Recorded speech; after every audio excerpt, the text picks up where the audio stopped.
asalaamaaleykum mbokku internet yi am nañu mbégte tey aussi ñëw def benn spécial entretien ak candidat Benno Bokk Yaakaar fii ci Europe du Nord du Centre et de l'Ouest Sidi Kane mooy tête de liste d'ailleurs Benno Bokk Yaakaar defoon nañ ko ak waa Yewwi Wallu tey nag tuuru Benno Bokk Yaakaar la Sidi Kane maa ngi lay nuyu. Cheikh Sylla maa ngi lay fay maa ngi lay sant di la gërëm ci invitation bi mu invité di sant say internautes ñi lay seetaan di sant waa France di sant tous les militants de Benno Bokk Yaakaar ñuy seetaan. léegi xam naa ne fu mu nekk nii da nga stressé de parce que élection bi léegi mu jot léeg-léeg nga ne sama benn tànk mu ngi assemblée nationale mais naka lay def ba dugal beneen tànk bi xam naa loolu ngay xalaat non. non pour l'instant fu mu nekk nii moom vraiment xalaatuma loolu parce que ñaari tànk yëpp xam naa ñu ngi assemblée nationale. ah oui moom c'est sans doute j'ai confiance à 100%. sama ñaari tànk yëpp si ginnaaw si saa bu soobee yàlla incha allahu rabbi ñu ngi assemblée nationale. ça c'est lan moo tax nga am confiance boobu. mais parce que gis naa engouement bi laa gis élection campagne bi ñu def depuis 2012 on n'a jamais fait une campagne pareille.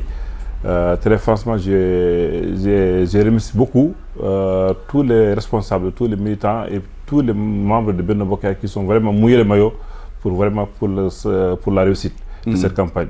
Mais c'est pour cela moi j'ai dit que moi j'ai pas peur. Inch'Allah Rabbi, comme on dit, on est des musulmans. Moi je sais que si certains on va aller à l'Assemblée nationale. Bon dinañu ñëwaat si campagne bi ñu expliquer ko mais tey bu ma doon laaj may ne kan mooy Sidi Kane lan nga ñu mën a wax pour sénégalais yi xam effectivement yooyee kan.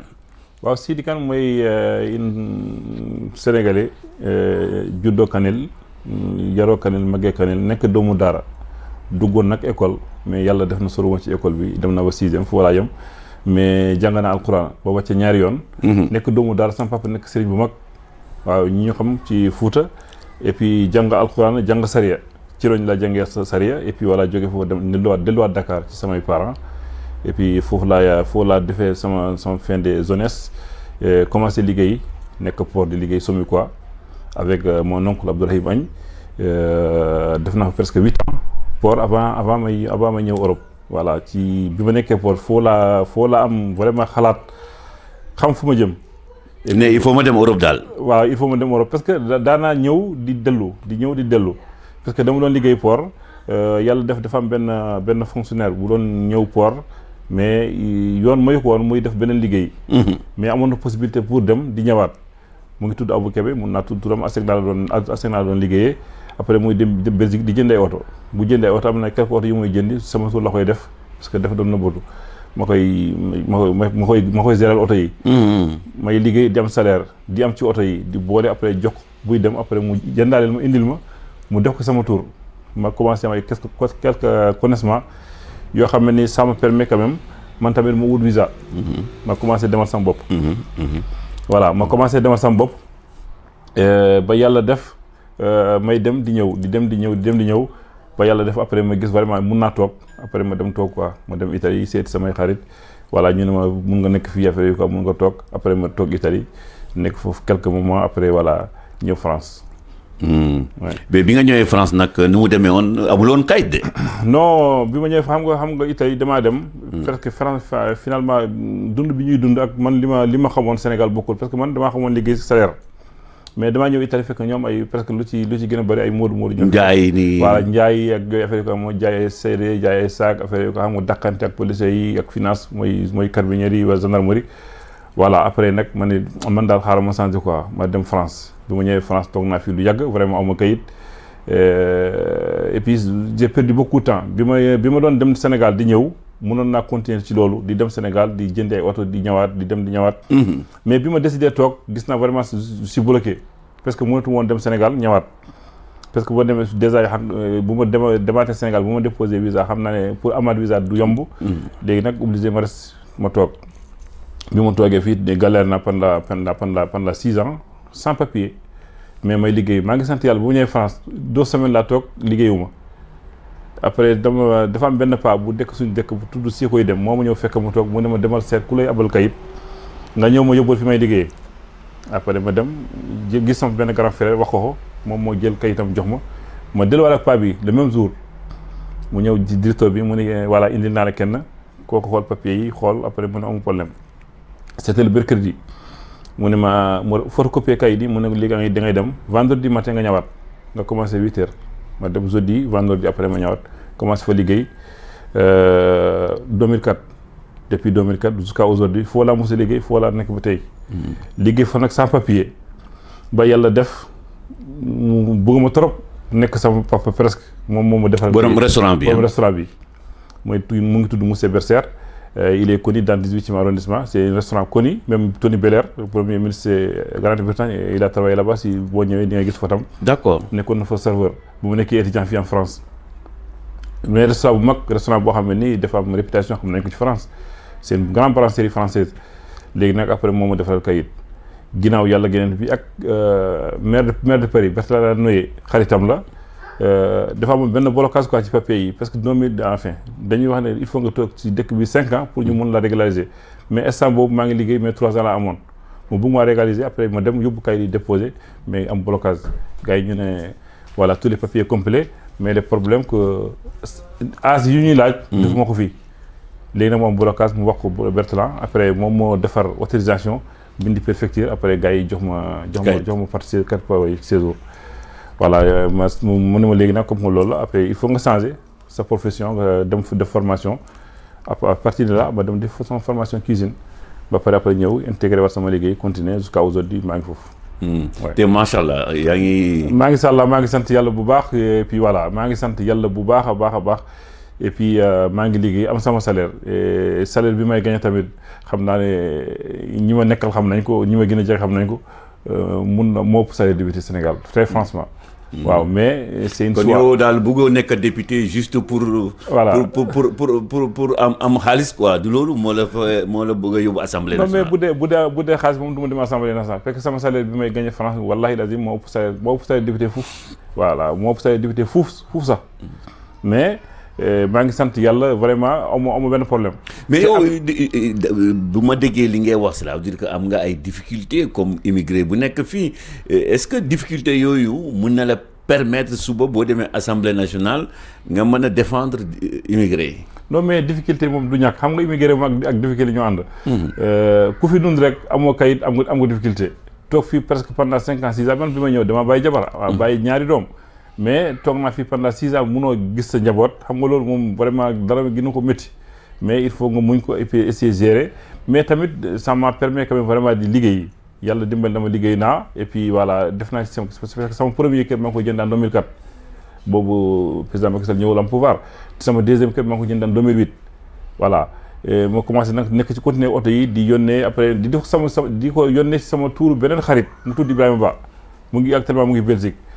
bi affaire yi moom tamit demee ba connaissement yi commencé bari ci ay tour affaire yi quoi moom tamit mu ut visa mu ñëw Belgique moom mu toog laa am difficulté pour ku may continuer samay business léegi nag finalement comme que mënu woon am keneen koo xam ne vraiment wóolu naa ko di jël samay xaalis di ko yónnee ma arrêté oto yi bi ma ko arrêté nag jusqu'à 2018 après voilà laa demande encore continuer waat léegi nag yóbbu oto yi affaire yu quoi mais difficulté moom vraiment boo nekkee en étranger du ñàkk mais lu nekk dund nañ ko fi te dund na foyer laa nekkoon ñëpp xam nañ dund foyer nu muy méttee ngeen nekk à peu près une chambre de 11 mètres carrés ou 12 mètres carrés ngeen nekk ci pendant à peu près 5 ou 6 à 7 personnes ñii di tëdd ci kaw ñii tëdd suuf ñii di xam nga lekk bi tamit il faut taxaw ci cuisine. mais yow yaakaar nga ne difficulté yooyu avantage la pour yow tey quoi. non mais c'est vraiment c'est avantage c'est une vraie avantage. parce que ça m'a permis vraiment quand même di xam parce que ñëpp ngay nekkal da ngay nekk ci foyer bi nekk ak ay nit xam leen bokkuñu jikko ñii di xëy ñii di gonto ñii di matin ñii di soir xam nga doo mën a récupérer doo mën a noppalu doo mën a def dara mais boo mën a gérer yooyu yëpp. xam nga kenn nit ku nekk di nga mën a nekk ak moom. très franchement ça m'a beaucoup aidé et vraiment maa ngi ci sant yàlla regretuma ko mais fu mu nekk nii nekkatuma foofu am naa sama kër maa ngi dund tranquillement mais fàttewuma tamit fu mu jógee woon. et bi may ñëw ci foyer bi sama waa dëkk mun nañ déglu vidéo bi mais bu mu ñëwee 3 chambres Kanel waa Kanel waaw 3 chambres lañ fi amoon mais bi ma fay jógee nii actuellement ñu ngi si 10 chambres. ci ginnaaw yàlla geneen tamit ma taxaw ba ñu lijjanti leen ñoom ñëpp kenn ku nekk am sa néeg bopp. d'accord mais difficulté yooyu dina mën a permettre suba boo demoon assemblée nationale nga mën a défendre immigré parce que xam nga seen coono fii en France. non mais coono immigré moom xam naa ko bu baax sax xam naa bu baax parce que lu ci bëri parce que suñu association tamit maa ngi ci yëngu maa ngi ci nekk ci ñi gérer responsabilité association bi ci la bokk. am nañ fi ay problème yu bëri problème pour yónnee problème boo jógee fii yor sa carte vitale yàlla def nga dem Sénégal nattu dal la foofu nga war a mun a faju comme yeneen dëkk yi comme les Maghrébins mais ñun amuñu chance boobu mais yooyu yëpp doo xam ne ni ay location familiale comme lu ñuy wax xale yi man maa ngi liggéey fii nekk ak keneen ko xam ne ni mu ngi liggéey fii man sama njaboot nekk Sénégal kii njabootam nekk fii lu ñuy fayeeku du bokk. tout à fait. ça c'est pas normal même bu fekkee bokkul tamit au moins ñee nekk Sénégal comme ñoo bokk lépp lu ñuy def nañu am au moins 50% loolu tamit war nañ ci taxaw et puis bëggoon nañ ci taxaw immigré yi ñu ngi jooytu ay oto pour yóbbu oto Sénégal xam nañu transport bi bëri gars yi dañu wax oto daa bëri Sénégal mais oto bëriwul Sénégal oto daa bëri Dakar Thiès Touba fii la oto yu bëri mais boo demee ci àll bi amul oto. da ngay taxaw ci benn tali pendant 1h30 mais. doo am oto doo gis oto mais bu ñu wax oto bëri na Sénégal oto bëriwul Sénégal oto daa bëri Dakar. mais oto bëriwul Sénégal léegi nag ça permet au moins ku bëgg a yóbbu oto au moins une fois pour tous les 5 ans nga mën a yóbbu sa oto boo demee mën a dox say soxla tranquillement. c'est-à-dire que yow mun nga da nga bëgg a ne aussi mun nañ permettre nit ñi yóbbu oto mais du nekk Dakar duñ ko immatriculer à Dakar quoi en gros. waaw mais moi en gros moi je préfère. waaw vraiment kenn ku nekk xam nga Dakar gars yi Dakar ñu bëri dëkkuñ Dakar. mais ñëpp dañu bëgg a dëkk Dakar te fekk dëkkuñ Dakar. mais boo amee sa oto nga dem nga yóbbu sa dëkk nga immatriculé ko Matam wala ci Ziguinchor wala Tamba wala c'est mieux. de tout le monde Dakar même boo bëggee changer sa carte sa visiting doo ko mun. mais dans les régions boo demee boo 30 minutes ñu defaral la ko mais seulement concentration oto yi ci Dakar la nekk mais ci biir régions yi amul oto. voilà. am nga njaboot wax nga ko. yaa ngi fi ak sa njaboot. waaw maa ngi fi am sama soxna am naa soxna fii am naa soxna Sénégal. voilà sama jabar sama aw mu ngi Sénégal et puis voilà am naa fi beneen jabar maa ngi dund ak moom fii. papam sax xarit président la. Sidi Bass voilà. maa ngi dund ak moom fii tranquillement y a pas de souci. waaw léegi wax nga ñu dara si sa jaar-jaar. mais politique bi nag noo ci duggee ko. non politique bi moom nu ma ci duggee vraiment dafa yàgg parce que sama dund la bokk. En 2007 non en 87 daan di sama ne bu mu commencé politique daa ñëw daa am benn xaritam bu tudd Moussé Dicko xam nga Kanel dafa am collège 1986 la ñu am collège léegi moom 87 mu commencé créer partam Asie léegi nag mu waxtaan ak nijaayam ki ko yar la di sama ne ki ko yar nijaayam Ala Mané moom ak sama maam kii jur sama yaay parce que ay xarit lañu man sama kii jur sama yaay moom policier la woon.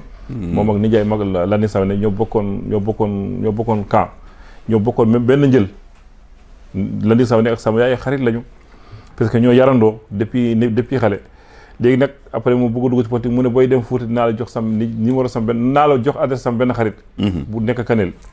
léegi nag mu ne moom pour l'instant demaguma Kanel mais dama am sama benn xarit buy jàngale Kanel bu tudd Moussé Dicko après ñëw kër ga di laaj si dëkk bi ba ñu benn commerçant mu woon ko sama maam. mu ne ko sa benn doom moo la koy laaj bu tudd Landing Savané jarbaatu Yàlla Mané mu ne ma d'accord ok xam naa ko mu ne ma nee na daf la bëgg a seeti mu ñëw Kanel seeti sa maam mu wax ko ne daa bëgg a dugg ci politique léegi day ut nit léegi dafa bëgg sa maam jàppale ko sa maam mu ne ko man nag vraiment damaa mag et puis mënuma politique mais boo ñëwee incha allah naa la boole sama benn xarit boo xam ne mu ngi si dëkk bi mu ngi tudd Abdoul Wuldu tàll xam na ko bu baax et puis voilà kooku moom sa maam moom la ko booleel mu ñëw si kër gi nag indaale ay foo la njëkk a gis flyer ak ay poster mu ñëw indaale ko bu ñëwee nekk ay xarit noonu mu joxuñu man amoon naa sama nekk parce que man sama maam moo ma yar amul doom bu góor sama ñaari doom yu ñetti doom yu jigéen la am mooy sama yaay ak ñaari rakam man moo ma yar loo tax man moom moo ma yar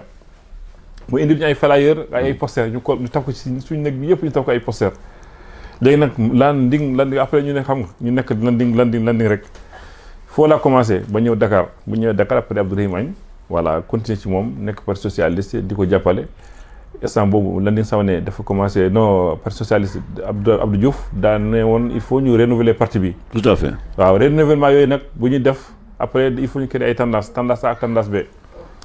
région de Matam Cheikh Hamid Kane mooy Mathiar moom moo nekkoon tendance A Abdourahim Agne moo nekkoon tendance B ñun ci Abdourahim lañ nekkoon moom yóbbu port sax d'ailleurs voilà nekk moom di liggéey nekk zone socialiste ñoom Samba Elimane Kane ñoom sax Amatera affaire yooyu nekk foofu ak commencé di def ba yàlla def Ablaye ñu perte pouvoir bi la affaire yi nag commencé changé après ma ñëw France bi ma ñëwee fii en 2005 Mama Sadio Diallo moo nekkoon premier secrétaire APR France ma ñëw fekk leen fi ñu nekk PDS moom ak ñoom Ama Siré Sall ñoom Mama Lamine Thiam tout à fait voilà ñoom ñu bëri ñoom Samba Danfa ñoom ñëpp ñu ñëw fay Djidara Mballo Samba Koyta après ñu ñëw fekk ma fay Romainville ñu ne ma léegi daal Mama Sadio mu ne kii sama jarbaat la te xam naa ne dafa mën a politique tey daf ko bëgg léegi man dama ko bëgg a récupérer balaa keneen di ko jël moo tax ñoom ñëpp ñoo ñëw fekk ma Romainville maa ngi nekk gan quoi jógee Italie waxtaan ak man ne ko maa ngi doog a ñëw xaw ma dëkk bi te amu kayit léegi damay xaar après bu ma xamee fu mu après ma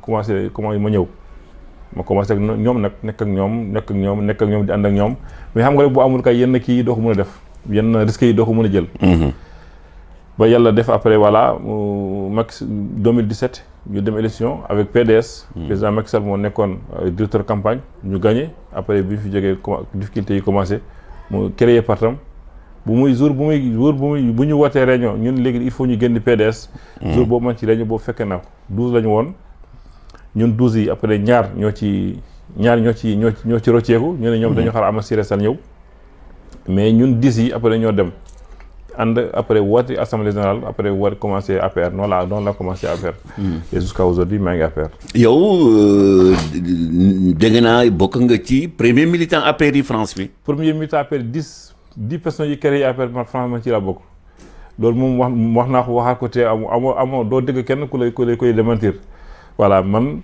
Cux sama koyta Mama Sadio Diallo Mballo Grand Coulibaly Tamsir Faye Amadou Diallo ñun ñoo créé APR France ñun ñii ñoo créé. mais waaw yow sa bi loolu amee ba tey yow mosoo am responsabilité mosuñ la def confiance jox la dara yow yaa ko bëgguloon wala. non xam nga peut-être bëgguma ko woon parce que tamit laajuma jombul xam nga ñoom dañu yaakaar ne ku amul diplôme daal war a am dara te xam naa ne man maa ngi sant yàlla ëppale ma dara maa ngi sant yàlla maa ngi liggéey am sama lépp.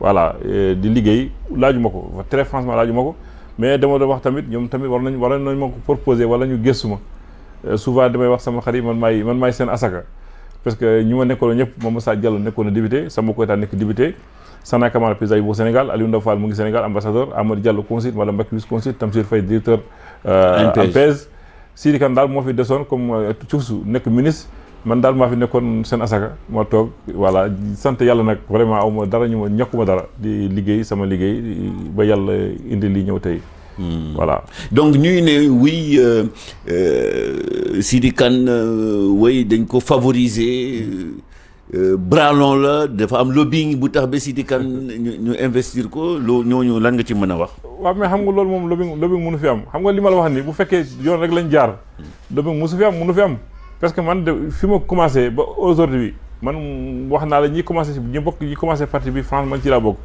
jusqu'à aujourd'hui kenn taxawul ne ñi Sidi Kane jox nañ ko lii wala jox nañ ko lee même ñi président di recevoir di leen di jox man président mosuma recevoir toujours maa ngi été amul kenn kuy wax ne Sidi Kane fii ku fi président teg jàppale naa la Samba Koyta nekk naa sa ginnaaw yeneen coordinateurs yi fi nekkoon yëpp topp naa seen ginnaaw ba jusqu'à aujourd'hui. mais loolu laa la bëgg a laaj sa exactement c'est vrai que bokk nga ci ñu taxawal parti bi mais est-ce que Sidi Kane dafa doon liggéey carrément ba ñëpp ràññi ko ci liggéeyam ci biir parti bi peut-être que aussi loolu bu amoon dinañ la doon xalaat non.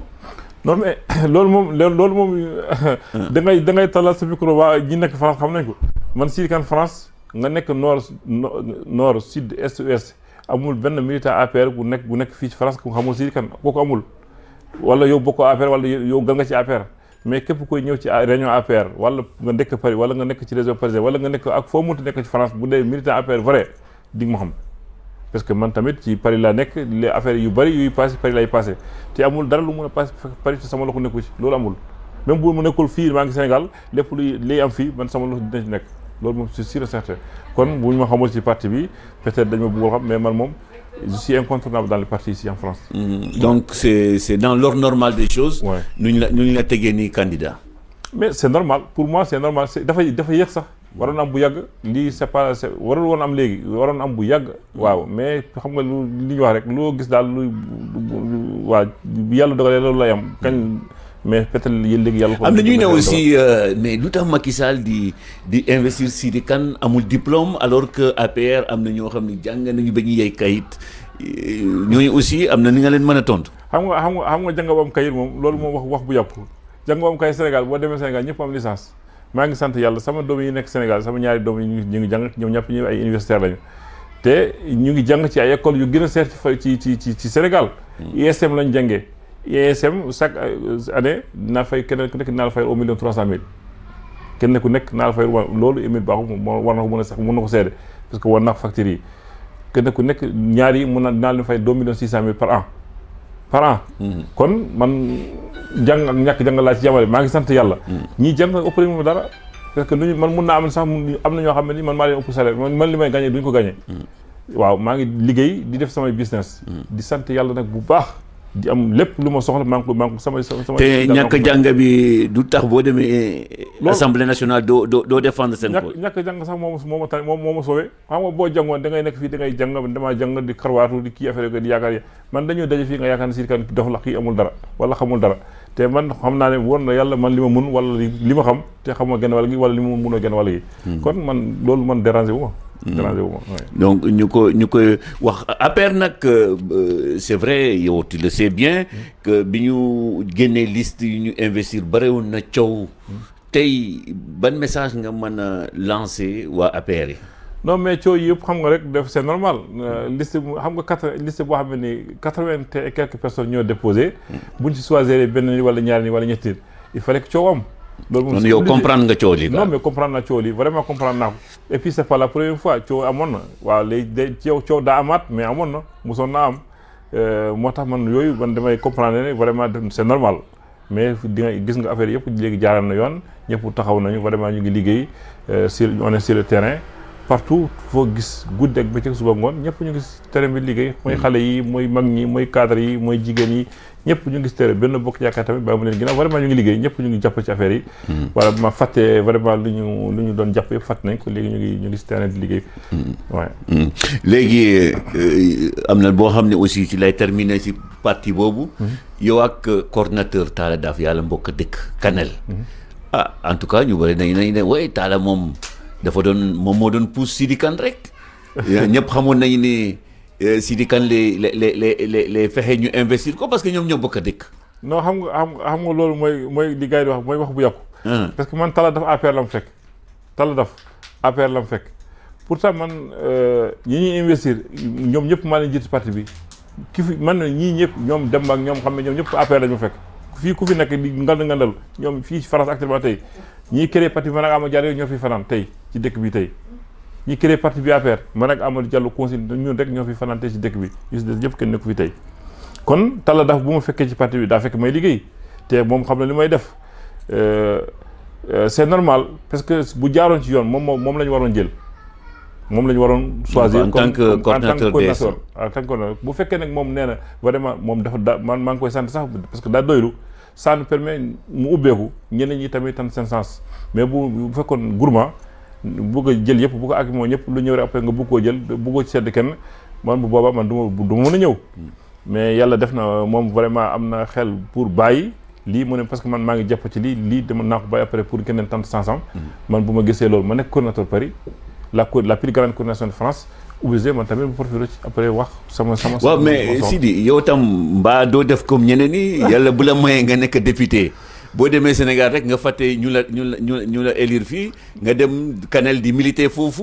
wala di profiter ci sa position de député di lijjante d'autres affaires nga fàtte ñu la yónni Assemblée nationale fii. non mais loolu xam nga nit ku nekk xam nga lu la yàlla bindee très franchement monsieur Sylla man aw ma dara lu fees sama bët très franchement man je suis Sidi Kane tout court man ay dem Sénégal bàyyi nit ñi wala affaire yi quoi.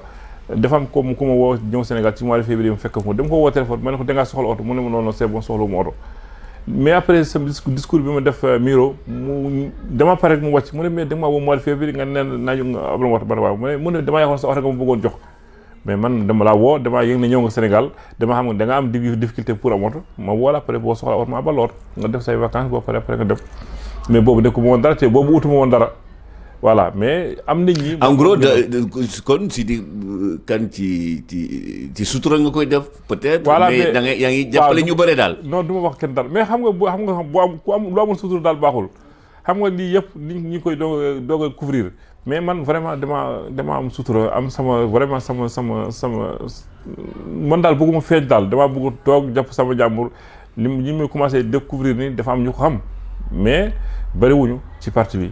am na ñu xam mais bari woon ci parti bi xam nañ sama kër dañuy ñëwee Sénégal vacances awa ñeer kër ga ñu toog waxtaan voilà ku soxla oto après mu abal nga def say affaire nga ñëwaat wala appartement meublé am na ñoo xam ne jox naa leen fi ay appartement ñu dem dëkk def seen vacances pendant 3 mois sans payer mais voilà defal naa ko nit ñu bari Dakar et puis voilà man du ma ko wax kenn donc jàpp sama jàmm jaamu yàlla la daal pour yow. non jaamu yàlla te man waa France mënu ma leen bàyyi parce que lu ma am yëpp France laa ko amee nit boo amee ay nit il faut nga continuer nekk ak ñoom comme ni nga nekkee ak ñoom te bu soobee yàlla dinañ ci xam dara fii ak ci kanam bu soobee yàlla bu ko yàlla defee ñu am lu ñu soxla.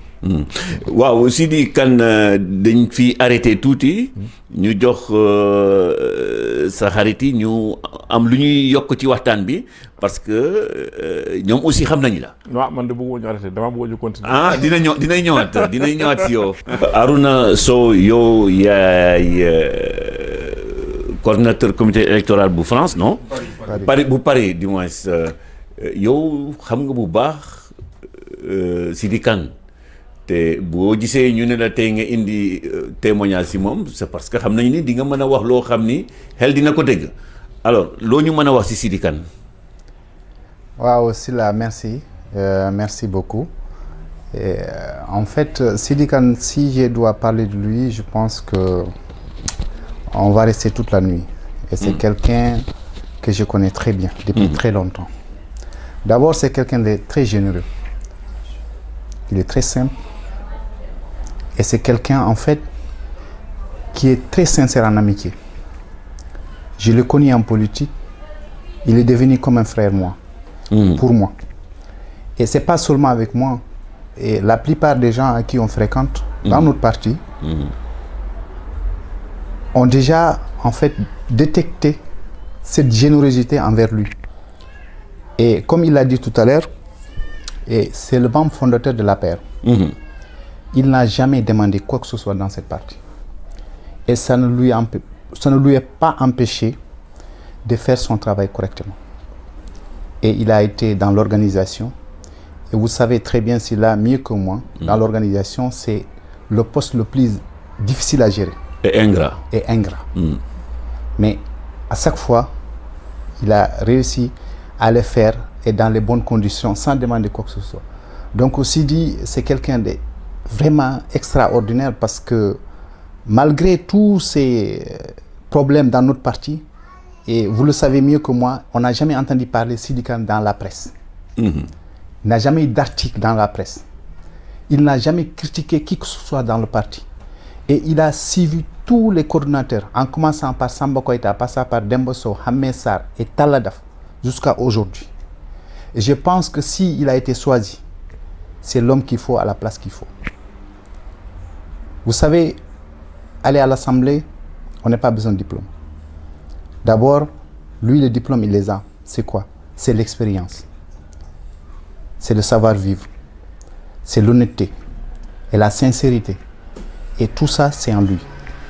Donc, je pense que si il est élu aujourd'hui,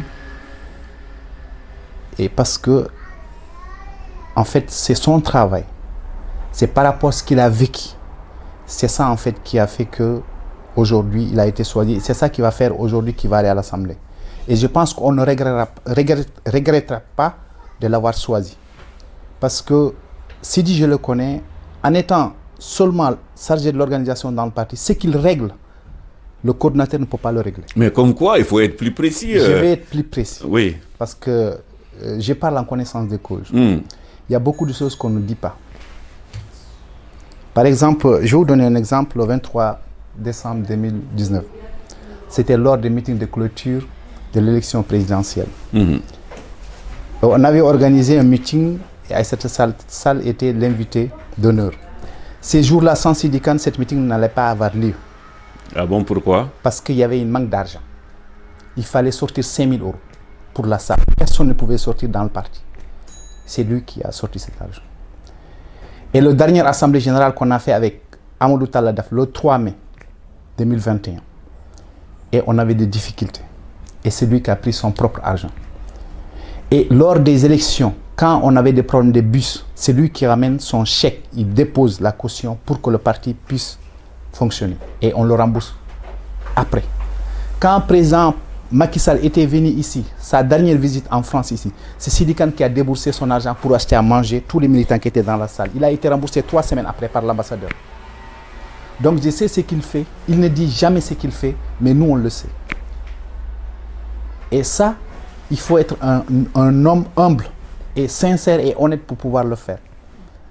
Nous on le connaît de l'extérieur, on le connaît de l'intérieur.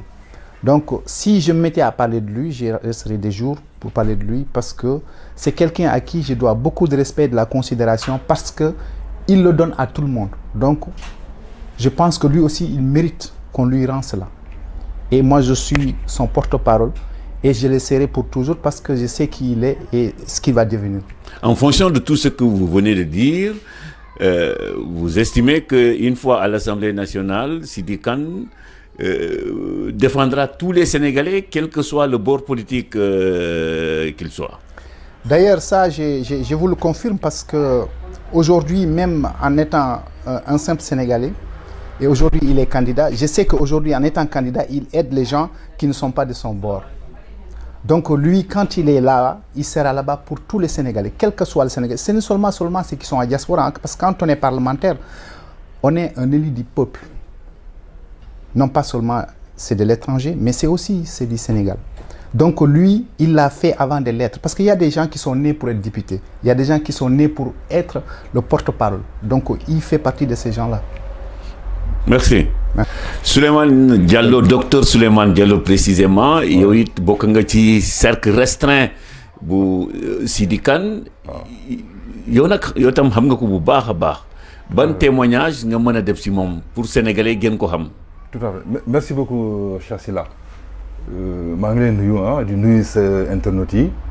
Effectivement, bon, on est dans le même comité électoral et même dans la même coordination. Dans la coordination, man maa nekkoon le chargé de com.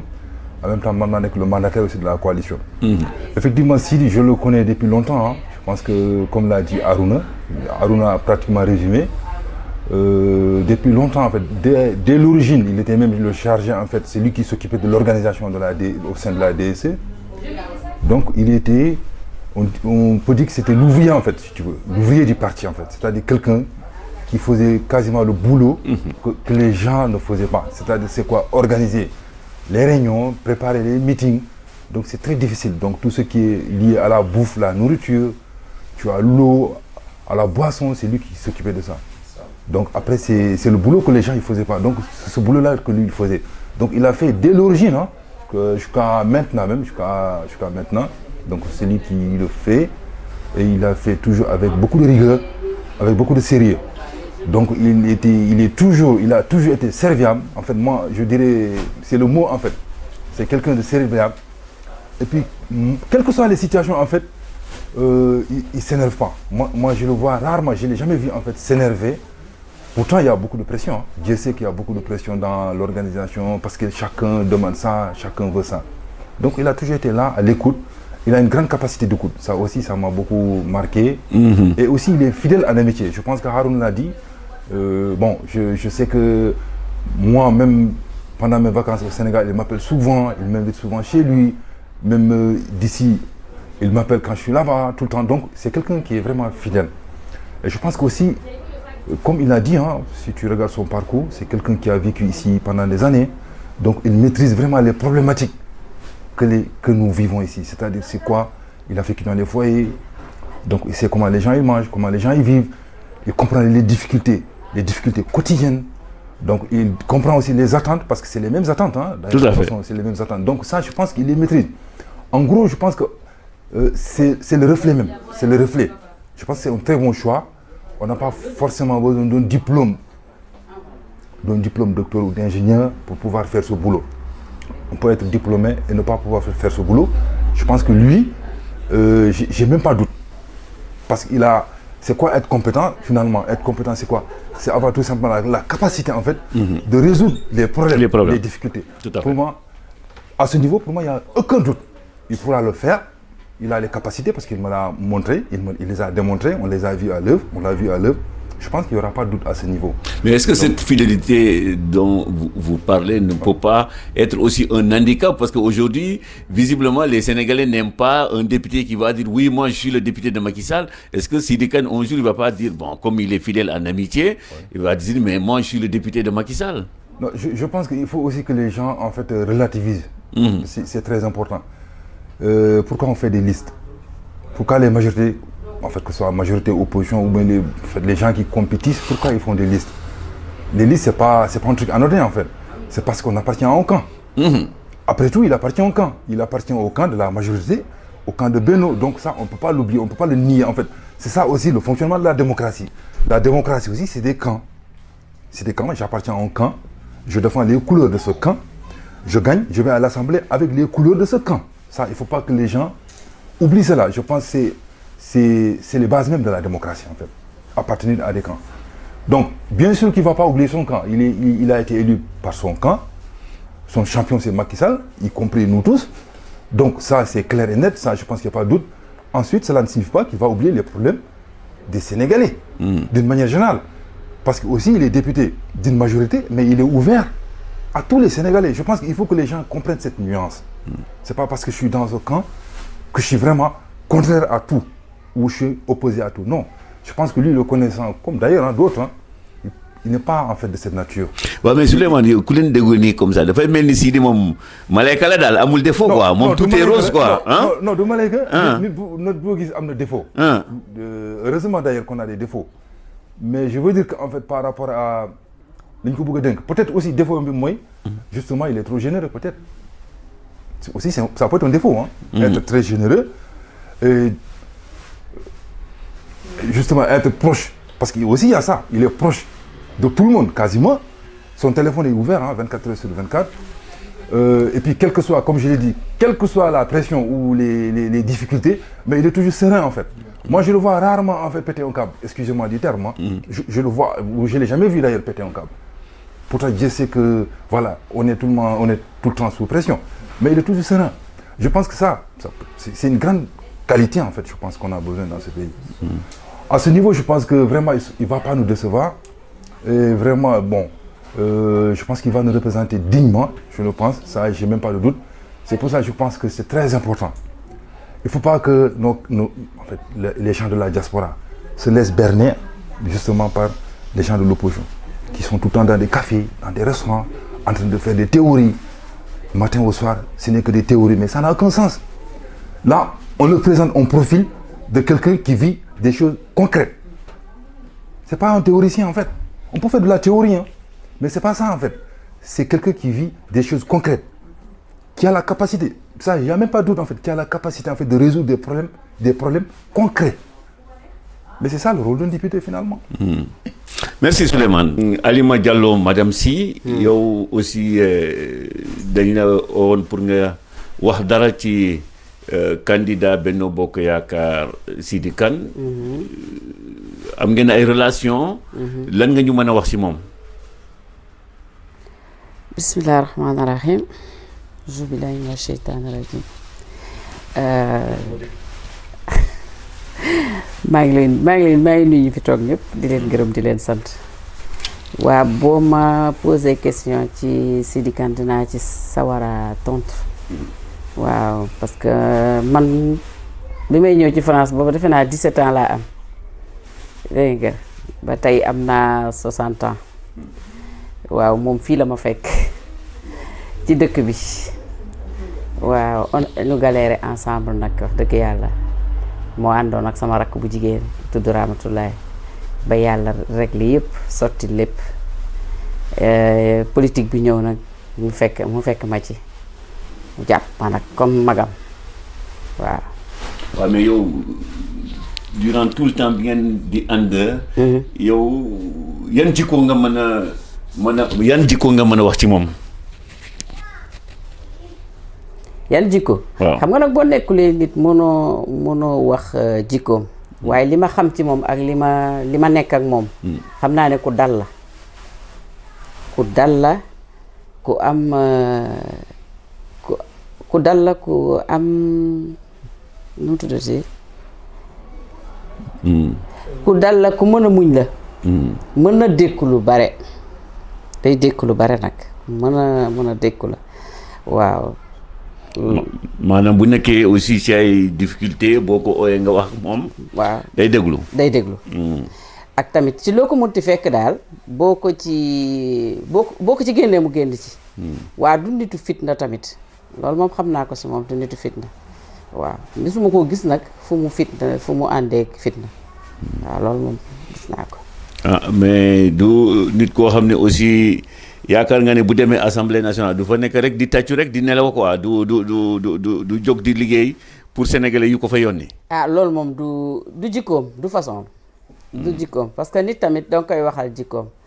jàmbaar moom boo ko gisee muy dox sax nga xam ne kii boo ko xoolee nga xam ne kii jàmbaar la parce que assemblée nationale tam mënoo koo sóoru noonu rek fekk yambar nga de mënoo wax mënoo décider mënoo kaasal nit ñi seeni droit. waaw xam naa nag daf ko étudier bu baax mën ko xam lu émigré parce que déjà émigré la dafa émigré xam na coono émigré yi xam na luñ fiy daj te tëddul di nelaw da doon liggéey donc nag dana mën a jàppale émigré yi bu baax te xam na situation bi ni mu demee. dëkk bi waaw. jërëjëf Alima. waaw merci. maa ngi koy nuyu nag bu baax parce que tamit sama rakk bu baax la. waaw ba ñu xamante ba léegi wax dëgg yàlla man sax léegi dama koy rus parce que yabayal amul suñu diggante lu ñàkk fayda amul suñu diggante daf ma may respect yéeg ma vraiment teg ma sama place waaw lu mu xam wax ma lu mu am ñu bokk donc maa ngi koy gërëm ne ko li mu sumb yal na ko yeggaleeg alhamdulilahi rabil alamin yàlla may ko ci ndam barkeelal ko waaw loolu laa ko mën a waxal. madame Kaba. yow Tigi Danké yow it bokk nga ci cercle Sidi Kane. xam nga ko bu baax. loo mën a wax ci moom. asalaamaaleykum monsieur Sylla maa ngi lay nuyu di nuyu képp kuy internaute di seetaan Info 15 di nuyu képp ku bokk ci ko APR. Je veux dire je commence par le président de la République ak képp ku bokk Benno Yaakaar. bokk ci commission électorale bu Paris bi Arona Sow jiite si di candidat bi nga xam ne président moo ñu ko tànnal. te président du tànn koo xam ne doyu ko. il a étudié l'homme yi xam na ay valeur am xam na ne c'est quelqu'un de fidèle, c'est un travailleur quand même et un homme très discret. Bu ko jëlee teg ko ci diaspora pour mu nekk député diaspora, c'est parce qu'il a des qualités vraiment qui lui permettront vraiment de défendre les intérêts des membres de la diaspora, de ceux qui résident dans la diaspora, surtout en France. Il a eu c'est un immigré qui a vécu longtemps en France quand même, et qui connaît ce que c'est que vraiment l'immigration et ce que c'est que les difficultés des gens de la diaspora. Et c'est un homme vraiment discret, un homme très simple quand même, qui communique avec les gens sans difficulté. Man aspect boobu mën naa ko témoigner ci moom, xam naa ne ku baax la, ku dal la, koo xam ne day déglu nit. Soo ko woowee dina la déglu nga wax ak moom et il est respectueux. Kon nag yaakaar naa ne bés ko yàlla yóbboo ci assemblée. réyul daal loolu nga bëgg a yaakaar. man loolu suba du nekk député. ku ko oo muy jaay lu amul comme ni ñu ko waxee. yaakaaruma loolu ci moom ndax quand même dëgg neex yàlla. saa yoo ko woowee même fii bu fekkee ne dafa nekk en réunion bu paree da lay rappeler. loolu bon c'est quelque chose de dafa mu ngi wane daal li ma gis ci moom fii yàlla na continuer ci noonu. Parce que nekk député dem fa Sénégal aussi fàtte ñu yaakaaruma mu def loolu parce que fonk na nit ñi bi ñuy nekkee ci coordination avant loolu sax man aliment tax ma gën ko miin man bi may dugal ci coordination de Paris j'étais au travail daf ma woo ne ma madame Kawa proposé naa la tel poste xam nga bon man aussi je suis une femme de l'ombre du may faral di fës maa ngi ci parti bi di daw dox ndànk mais bon je suis toujours à l'écart. Bon, quand il me l'a proposé, j'ai accepté avec beaucoup d'honneur quand même. Et depuis que ñuy liggéey ak moom vraiment yëg ak faale lañu woon beaucoup de considération vraiment il le voit tout le monde hein, pas aux militants de la coordination de tout le monde ñëpp daal il fait machallah l'unanimité boo waxee Sidi Kane rek ñu ne ku baax la. Donc léegi yow nag ban appel nga mën a lancer Sénégalais yi pour Sidi Kane. appel bi ma leen di lancer moo di ne xam nga nit boo yegsee te ngay gan fenn nañ ko jàppale bi mooy nan yaatal ka tout début est difficile nekk parlementaire dafa jafe xam nga pànk yomb na. nekk assemblée di tëb ak yooyu yomb na waaye li ka tax a jóg moom xam na ko li may lancer appel li may wax sénégalais yi. Sidi Kane, c'est Inch'Allah le 31 juillet il sera le député de la diaspora que dinañu représenter dignement te nañ ko yombalal liggéey bi c'est pas parce qu'il sera député que problème mu Sénégal diaspora yëpp mën na ko lijjanti déedéet président Macky Sall sax mënu ko président Macky Sall sax mënu résoudre tous les problèmes des Sénégalais. Et c'est avec le temps ndànk bon dina défendre daal li ko tax a dem assemblée moo di wax suñuy doléance plaider suñuy cause loolu moo tax ñu koy fal te am naa yaakaar ne incha allah bés bu ñu ko falee il pourra vraiment nous représenter dignement. jërëjëf donc Sidi Kane gis nga témoignage yu ñu def yëpp ci yow xaw ma nag dañuy rafetal rek xaw ma duñ rafetaluñu rek quoi yow lan nga ci wax comme réaction. non xam nga si la rafetal mënu ci am xam nga nit ki moom kenn ku nekk booy wax da ngay wax sa diggante ak yàlla loo xam si ni rek ngay wax ci loo xam mais waxal vraiment sa diggante ak yàlla peut-être ñoom loolu lañu sentir. mais lu ñu sentir man tamit loolu laa sentir ci ñoom parce que xam nga dañuy yàgg liggéey comme Harouna man nijaay laa koy wax moom nijaay la may wax kenn ku nekk xamul sa morom lu tax ngay wax sa keneen kii nijaay mais Harouna kaw rek la may wax man kaw laa koy wax.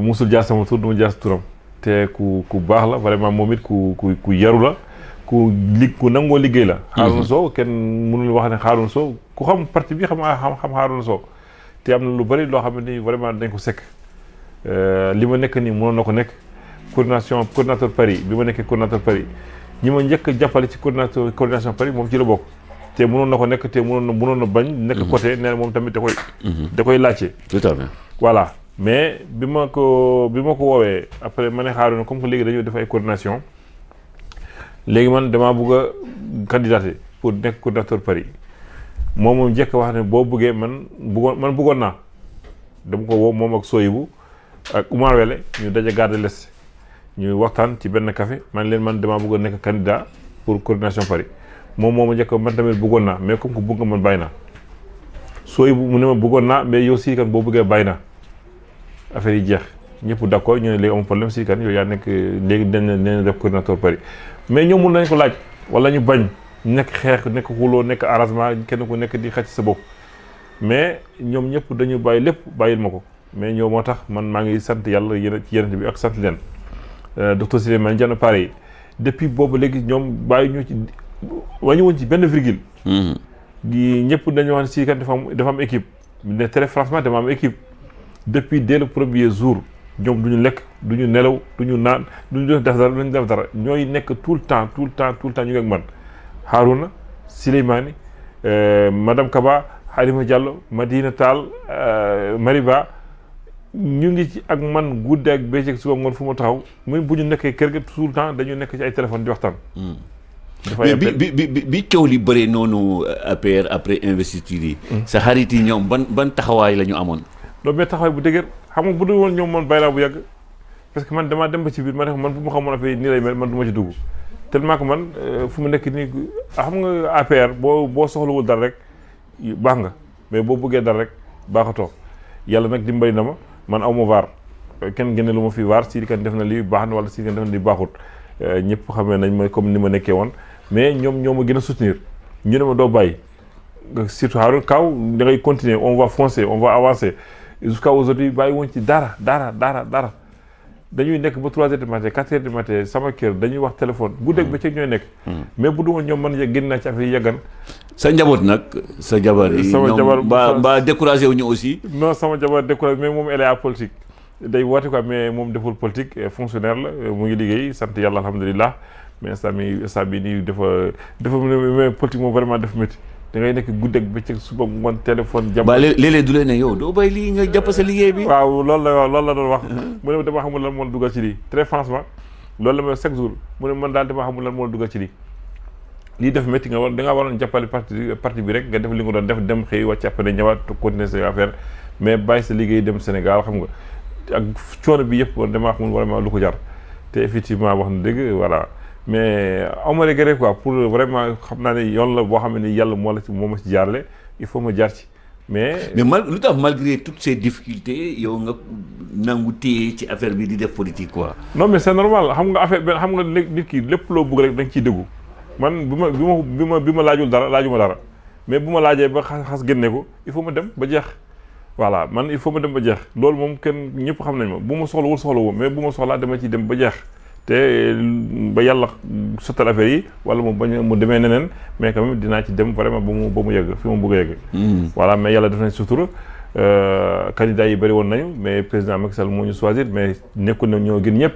mais peut-être yàlla ko dogal ci ñun mais dañ ko vraiment jàppe modestement et puis voilà continuer di liggéey incha allah rabbi ak tout le monde voilà vraiment waaw léegi il reste quelques jours pour élection bi yow lan ngay mën a wax seen électeurs yi non électeurs yi maa ngi ñaan vraiment sénégalais yi nekk ci diaspora bi sénégalais yi nekk surtout suñu département na ñëpp taxaw booloo vraiment jàppale Benno Bokk Yaakaar woote Benno Bokk Yaakaar à partir de du ñu xaar sax 8 heures gars yi dañoo xam bëri 8 heures lañu mais ñun 7 heures lañ taxaw élection législative yi passé kan la ma fekk damaa demoon jàppale yi benn maire Moussa Diallo mais bu ma ñëwee man sama slogan mooy 7 heures nañ fekk ñëpp dem ci école yi taxaw 7 heures na ñëpp dew taxaw école moom tamit moom lay wax fii nit ñi vraiment militants yi 7 heures na ñëpp ñëw taxaw parce que rapport de force bi mooy matin boo ñëwee le matin après gisoo say militants xam nga da ngay commencé am doute wala commencé kii moo tax bi ñuy commencé bu ma laajee ndax am naa confiance ma ne ko maanaam 100%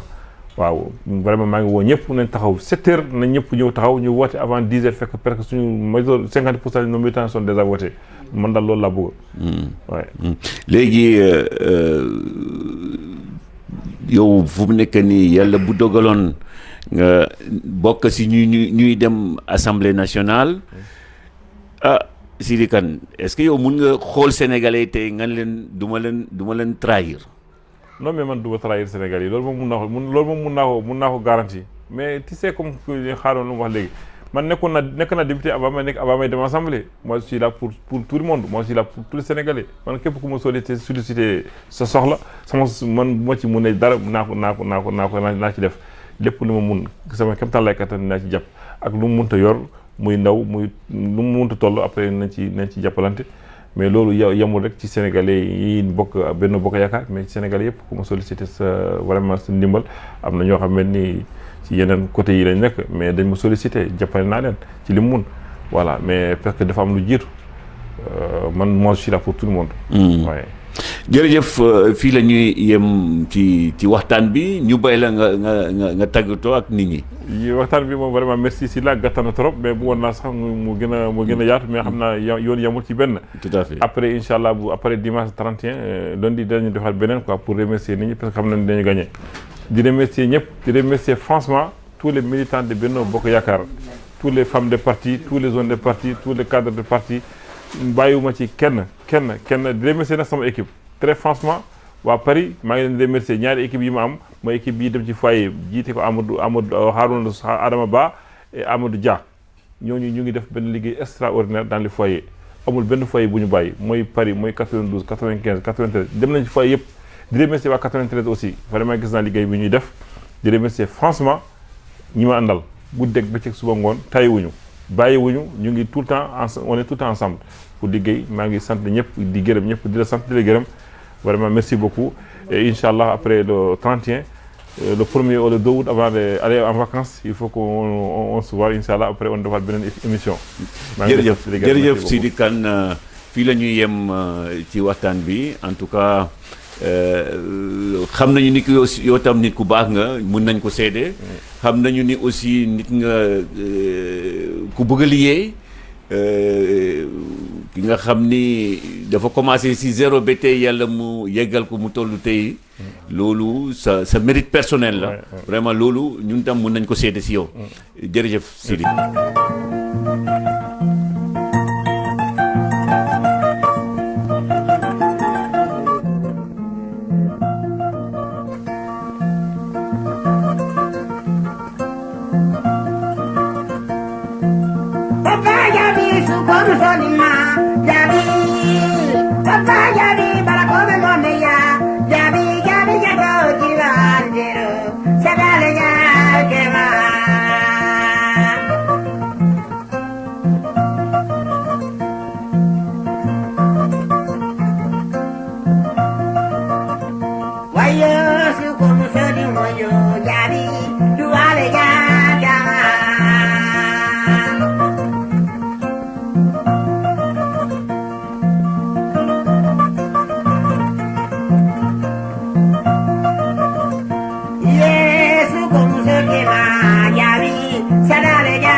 Wayo, sada gabe man gabe da.